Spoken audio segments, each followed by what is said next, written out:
O governo mandou um PL antifacção para combater as facções criminosas. E houve gente de forma oportunista que quis desvirtuar aquele projeto para construir uma blindagem para setores econômicos, para gente da política também. Nós conseguimos vitórias importantes.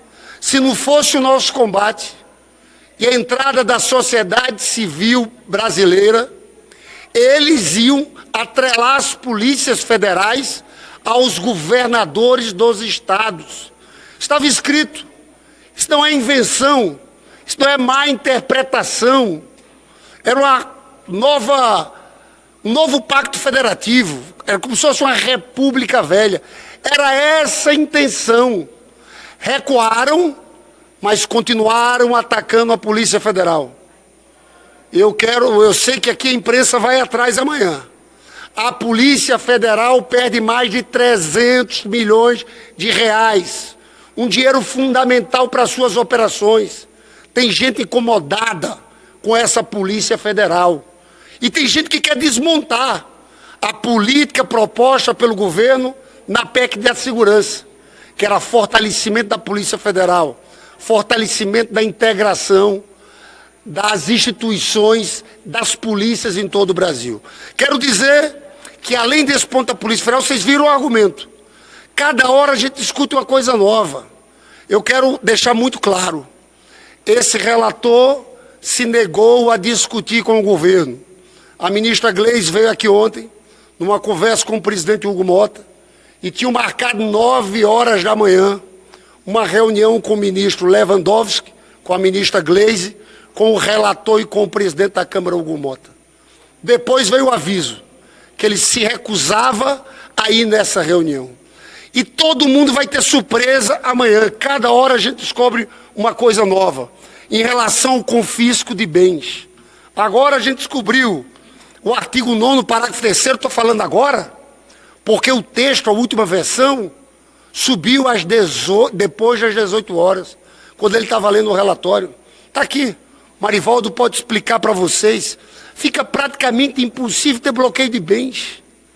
Criaram uma complexidade de aspectos burocráticos para impedir. Tem reação aqui sim, pessoal, aos 4 navios apreendidos na refinaria de Manguinhos, aos 1 bilhão e 200 milhões de reais apreendidos pela Operação Carbono Oculto. Então, o que está por trás de tudo isso é gente querendo se safar. E mesmo no tipo penal, a criação, quando a gente fala da bagunça, ali, a gente pediu primeiro a preferência ao texto do governo. Alguém podia dizer aqui, por que depois que vocês perderam a preferência, não se juntaram a todo mundo naquele voto sim? Nós temos certeza que esse relatório desse deputado Derrite vai ser desmoralizado. É uma bagunça legislativa. A criação daquele novo tipo penal, pessoal, cria uma lei autônoma. Vai ter um problema enorme. Vai abrir caminho para as nulidades. É essa a nossa posição. Nós vamos estar prontos para o debate no Senado Federal também. O governo quer reaver o seu texto.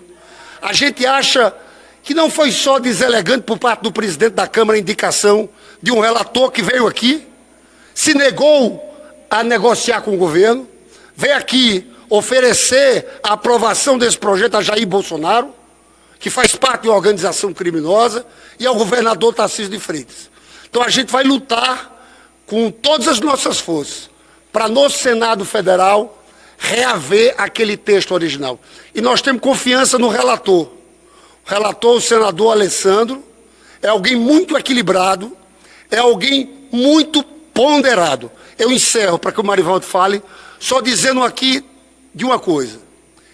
Em nenhum momento nesse processo, eu perdi de vista a nossa avaliação, é que, volto a dizer o que eu disse a vocês, estavam querendo se aproveitar para atacar a Polícia Federal, para atacar a Receita Federal. A gente vai nesses próximos dias, que o projeto foi votado assim, mostrar para vocês com muita clareza todo o retrocesso que tem nesse texto aprovado no dia de hoje aqui.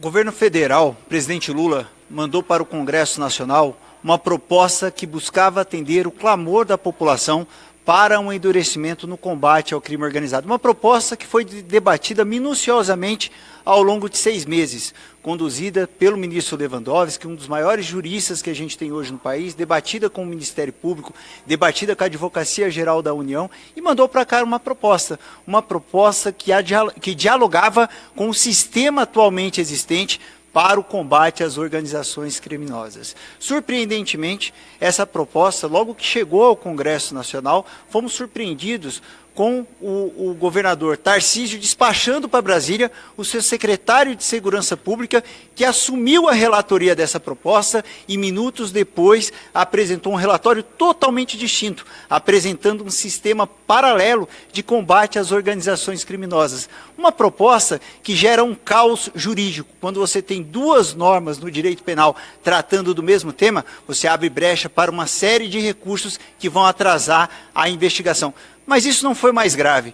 O mais grave de tudo foi a proposta surpreendente que afastava a Polícia Federal da condução de uma série de investigações contra organizações criminosas. E mais, subordinava a Polícia Federal à decisão dos governadores, condicionava a atuação da Polícia Federal à decisão dos governadores. Um relatório que fazia com que a Polícia Federal se tornasse subordinada aos governadores e estivesse disposta a proteger os amigos e perseguir os inimigos. Felizmente, graças à atuação dos líderes aqui, dos parlamentares aqui do Congresso, graças à ampla cobertura da imprensa e à atuação do governo, esse frontal ataque à Polícia Federal foi revertido. Foi revertido parcialmente no 2º relatório, depois no 3º, e hoje chegamos num 6º relatório, que ainda dificulta sobremaneira a atuação da Polícia Federal. Um relatório que retira recursos do Fundo Nacional Antidrogas, que hoje custeiam grande parte das operações da Polícia Federal. Um relatório que cria um caos jurídico que tende a atrapalhar grande parte das investigações e das ações penais em andamento hoje. Um relatório, como o líder colocou, que cria uma série de requisitos para o bloqueio de bens. Bloqueios que a gente viu na Carbono Oculto. Todo mundo se vangloriou do resultado da Carbono Oculto. Mais de 1,2 bi em patrimônio bloqueado. Pois é, com esse projeto, talvez não seja possível obter um sucesso tão grande assim. Exatamente por isso, nós seguiremos lutando para que a proposta construída pelo Executivo seja retomada no Senado e a gente consiga entregar à população aquilo que ela deseja, um combate mais duro ao crime organizado, e vamos impedir a extrema-direita de fazer chicana política com o interesse da população. Segurança pública é coisa séria. Quando se brinca com segurança pública, é o policial que morre na rua, é a população que sofre na rua, é o morador que morre durante uma operação policial. Por isso nós seguiremos defendendo o projeto do governo. Ó, a minha vontade, eu estou tão cansado, é de ir embora correndo, para não dizer que foi igual o DI. Vocês têm alguma dúvida aí?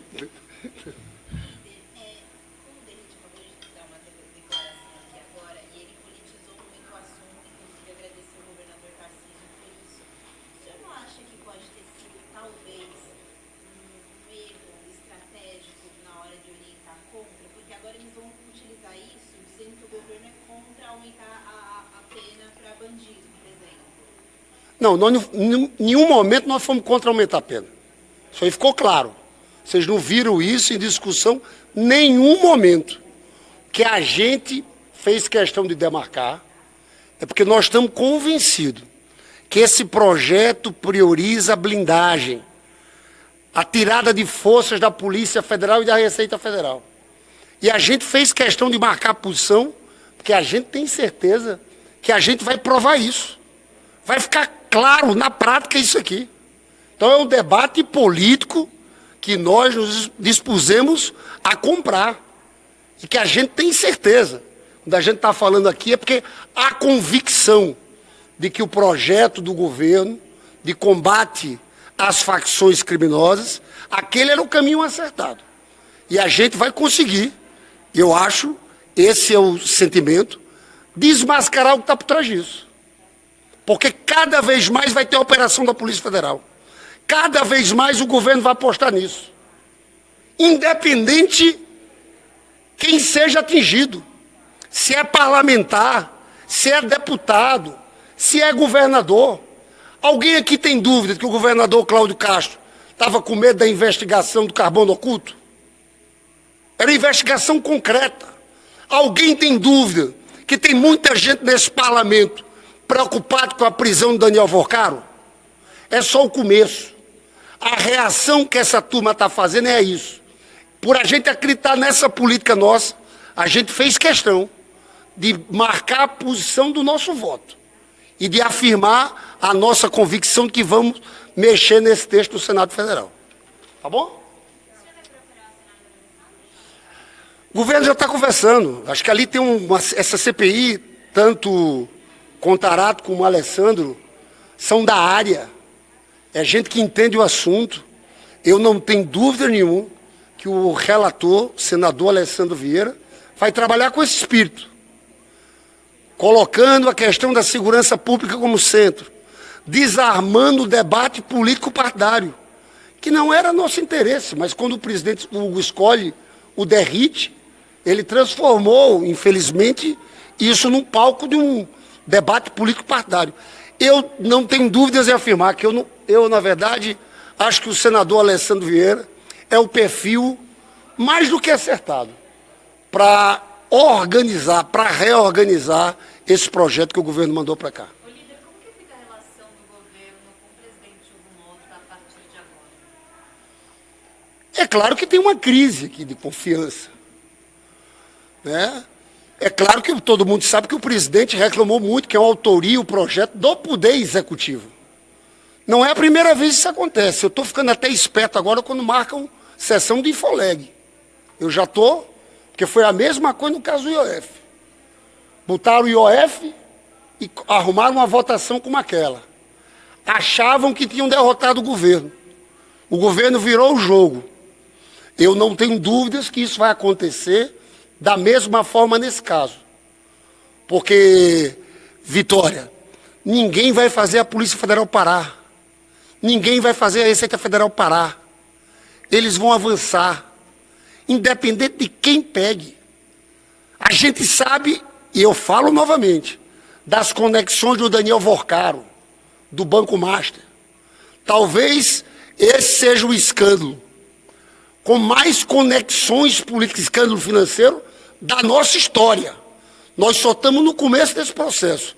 E a gente tem convicção que, da mesma forma que ali na questão do IOF, a gente virou o jogo, nesse caso, a gente vai mostrar e vai apontar que por trás desse relatório tem várias armadilhas para proteger o andar de cima. Não por acaso chamam de ultraviolento, crime organizado, ultraviolento. É porque tem os grupos organizados que não agem com a violência física de armas em mão, mas que causam enormes prejuízos à sociedade brasileira. E é essa a linha do governo. Toda a força, a Polícia Federal e a Receita Federal. Tá, Vitória? Só um ponto importante colocar, que é a primeira vez que a gente acompanha um projeto do Executivo que é nomeado um relator de oposição que se recusa ao diálogo. E por que se recusou ao diálogo? Porque enquanto o Poder Executivo tinha como objetivo uma proposta que descapitalizava as organizações criminosas, o objetivo do relator era descapitalizar e atrapalhar o trabalho da Polícia Federal. Isso ficou evidenciado no relatório. Se o objetivo era endurecer o combate a organizações criminosas, isso deveria ser discutido dentro da lei de organizações criminosas, não construído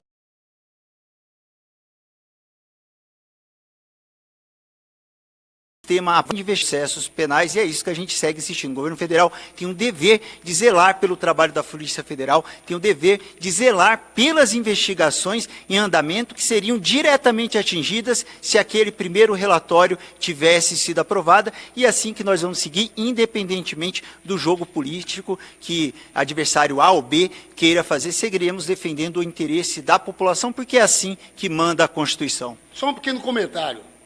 Eu estou convencido que é tanta fragilidade do ponto de vista legislativo, de técnica legislativa, que, além de uma decisão proposital de não dialogar com o governo, que estava pronto, preparado para uma mesa, tem uma certa intimidação de estar frente a frente com o ministro Lewandowski.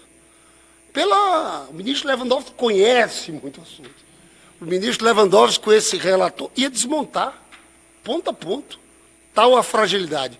Então, eu não tenho dúvida que tinha esse receio também dele. E o presidente Hugo Motta chegou a dizer por que não foi para esse encontro, para essa mesa, deu algum argumento, porque a ministra Gleisi estava aguardando e disse que ele... Estava. Ele falou abertamente que o Derrite não estava querendo ir para a mesa. Que ele próprio não queria ir. É. O presidente Hugo Motta, talvez é a demonstração do erro. Sabe quando é a demonstração do erro? Não podiam ter escolhido um relator como aquele. Na hora H, ele disse, não, vou levar o Derrite lá. Depois ligou dizendo que o Derrite se negava a ir. Simples assim.